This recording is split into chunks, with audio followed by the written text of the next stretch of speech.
ఇది తమిళనాడు వంటకం. గోత్సు, GOTHSU, గోత్సు. దీన్ని పొంగల్లో సర్వ్ చేస్తారు. పొంగల్, పూరి, దోశ, చపాతీలో కూడా బాగుంది. నేను ట్రై చేశాను. అన్నంలో కూడా బాగుంది. ఇది చేసుకోవడం ఈజీ, 4-5 స్టెప్పుల్లో అయిపోతుంది. కొద్దిగా ఓపిక చేసుకుందాం అంతే. రుచి మటుకు అద్భుతంగా ఉంటుంది. దీన్ని మనకి ఫస్ట్ ఏం చేద్దామంటే, పచ్చి కొబ్బరి ఉంది కదా, సగం కాయ తీసుకొని దాన్ని సన్నగా తరిగేసి కోరేసి, ఓ చెంచా జీలకర్ర, 2 మిరియాలు, ఎక్కువ వేయకండి, 2 మిరియాలు వేసి గ్రైండ్ చేసి ఆ ముద్దని పేస్ట్ని పక్కన పెట్టుకుందాం. ఈ 3 ఒకటి, వీటి పని అయిపోయింది. ఇది మిరియాలు, జీలకర్ర, ఎండు కొబ్బరి, రైట్, పచ్చి కొబ్బరి, వీటి పని అయిపోయింది. తర్వాత ఏం చేద్దాము, ఒక 1/2 కప్పు పెసరపప్పుని మెత్తగా ఉడికించుకొని పక్కన పెట్టుకుందాం. ఉల్లిపాయలు సన్నగా తరుక్కోవాలి, 2 ఉల్లిపాయలు, ఒక టమాటా గోస్. ఇది టమాటాతో చేస్తాం కాబట్టి టమాటాలు ఎక్కువ పడతాయి. ఒక 4-5 కాయలు పెద్ద మంచిగా తీసుకుందాం, ఎర్రగా ఉన్నవి తీసుకోండి. కరివేపాకు, కొత్తిమీర ఆఖరిలో వేస్తాం, కరివేపాకుని పోపులో వాడతాం. నూనె, శనగపప్పు, పోపుకి సంబంధించింది ఉంటే ఒక చెంచా శనగపప్పు, ఓ చెంచా మినపప్పు, కొద్దిగా ఇంగువ, ఎండు కారం 1-1.5 చెంచా పడుతుంది, పసుపు 1/2 టీ స్పూను, ఎండుమిర్చి, ఆవాలు. ఉప్పు ఏం చేద్దామంటే మనం రాళ్ళ ఉప్పు వాడదాం. రాళ్ళ ఉప్పు వేసుకొని చేద్దాం. రాళ్ళ ఉప్పు వేస్తే కొద్దిగా రుచి అది బాగుంటుంది.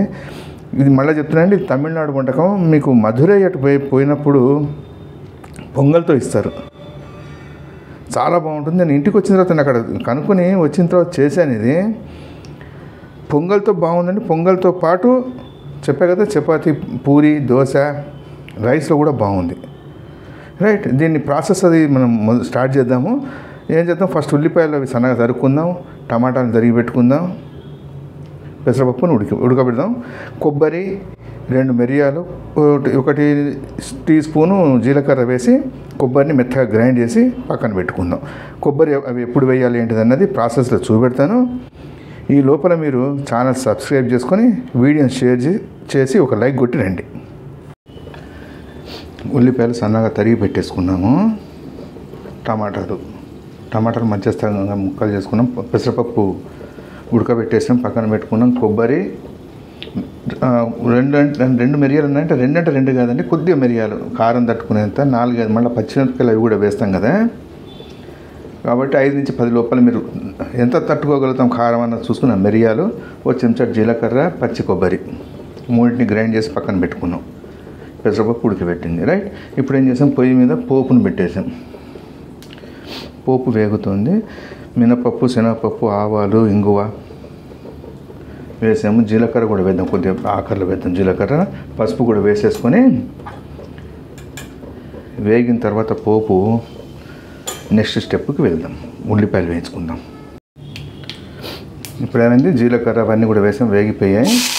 పచ్చిమిరపకాయ, కరివేపాకు 2 వేద్దాము.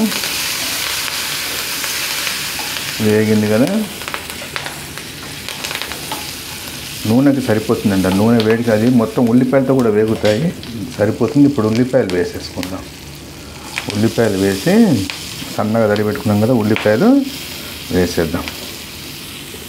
వేసేసి ఒకసారి కలుపుకొని ఒక 2 నిమిషాలు బాగా వేగనిద్దాం. మూత పెట్టి 1 నిమిషం స్ప్రెడ్ చేసి సన్న చెగ మీద వేయించుకుందాం. మూత పెట్టి ఒక 5 నిమిషాలు వదిలిపెడదాం. ఉల్లిపాయలు మనం పొయ్యి మీద పెట్టి 4-5 నిమిషాలు అయింది, మగ్గిపోయాయి. ఉల్లిపాయ ముక్కలు మగ్గిపోయాయి. ఇప్పుడు ఏం చేద్దాం, దీంట్లో టమాటా ఉంది కదా, టమాటాని వేద్దాం. పండిపోయిన టమాటాని వేద్దాం. బాగా పండిన టమాటా తీసుకొని దాన్ని వేసేసి రాళ్ళ ఉప్పు అని చెప్పే కదా, రాళ్ళ ఉప్పు వేద్దాం. రుచి తర్వాత మీరు పచ్చిమిరపకాయలు, నేను కారం ఇప్పుడు మన పచ్చికారం, మన ఎండుకారం పొడి కూడా వేస్తాము.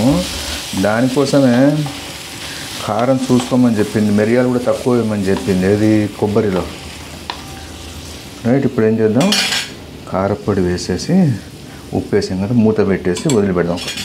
టమాటాలు ఉప్పు వేసాం కదా, తొందరగా మెత్తబడిపోతాయి.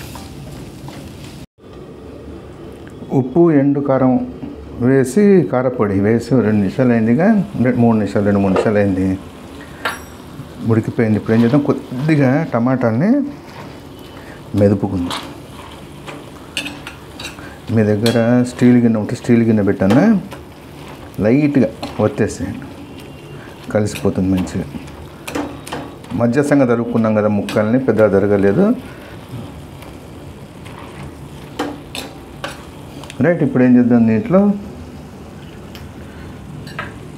పెసరపప్పు ఉంది కదా, పెసరపప్పుని వేసేసుకుందాం. ఒకసారి మీరు వేసే ముందర ఉప్పు అది సరి చూసుకోండి. పెసరపప్పుని వేసి, ఇది పప్పు, కూర, చింతపండు లేని పులుసు మూడిట్లాగా ఉంటుంది. ఇది పప్పు వేసాం, పప్పు చాలా బాగుందండి రుచి మటుకు. ఇది మీకు నేను 2-3 సార్లు చేశాను, అద్భుతంగా ఉండే రుచి. ఇటు మీకు చపాతీలోకి బాగుంది, పూరీలోకి బాగుంది, దోశలోకి బాగుంది, రైస్లోకి బాగుంది. ఇది కలిపేసి ఇప్పుడు కొబ్బరి కూడా వేసేద్దాం. 1 నిమిషం మూత పెట్టి 1 నిమిషం ఉడికిన తర్వాత తీసి కొబ్బరి అవి వేసేద్దాం. టమాటా ముక్కలు పెసరపప్పు వేసి 2 నిమిషాలు ఉడకనిచ్చాము. ఇప్పుడు ఏం చేద్దాం, కొబ్బరి, జీలకర్ర, మిరియాలు వేసి గ్రైండ్ చేసి పెట్టుకున్నాం కదా, అది వేసి కలిపేసి ఒక సగం కప్పు నీళ్లు పోద్దాం. నీళ్లు లైట్గా పోసుకొని మూత పెట్టి 5 నిమిషాలు వదిలిపెడదాము. అయితే ఇది మనకి టమాటాతో కాకుండా వంకాయతో కూడా బాగుంది. వంకాయ వాటితో కూడా చేశారు, బాగుంది, తిన్నాను. అవి కూడా వీలంబడి చేసి పెడతా వీడియో అది. రైట్. దీంట్లో ఏం చేద్దాం, కొద్దిగా వేడి నీళ్ళు పోసుకుందాం. వేడి నీళ్ళని 1/2 కప్పు పోసి మూత పెట్టి 5 నిమిషాలు వదిలిపెడదాం. ఇదండి పెసరపప్పు, టమాటా, కొబ్బరి మిశ్రమం అన్నీ వేసి 4-5 నిమిషాలు వదిలిపెట్టాం కదా, చక్కగా ఉడికిపోయింది. ఇప్పుడు ఏం చేద్దాము, పైనుంచి మన కొత్తిమీర చల్లుకొని దింపుకుందాం. దింపేసిన తర్వాత మీరు పొంగలు, పూరి చేసుకున్నప్పుడు, దోశలు చేసుకున్నప్పుడు ఒక పొయ్యి మీద నడుస్తుంటుంది, ఇంకో పొయ్యి మీద దీన్ని చేసుకోండి. రుచి చాలా బాగుంటుందండి, అద్భుతంగా ఉంటుంది. రైట్. నేను కొత్తిమీర జల్లేసి నెక్స్ట్ స్టెప్ అయిపోయింది, చూపెడదామండి. పెసరపప్పుని ఉడకబెట్టి పెట్టుకుంటే మొత్తం ప్రాసెస్ 15-20 నిమిషాల్లో పూర్తవుతుంది. కొబ్బరి అవి చాలా ఫాస్ట్గా అయిపోతుంది వంట. నేను కొత్తిమీర జల్లేసుకున్నాను, రెడీ అయిపోయింది. వేడి అన్నంలో తిందాం. చపాతీ ఉంటే చపాతీ, దోశ చెప్పే కదండి, ఇడ్లీ, దోశ, పూరి అన్నిట్లోకి బాగుంది. ట్రై చేయండి, ఎలా ఉందో కామెంట్ చేయండి.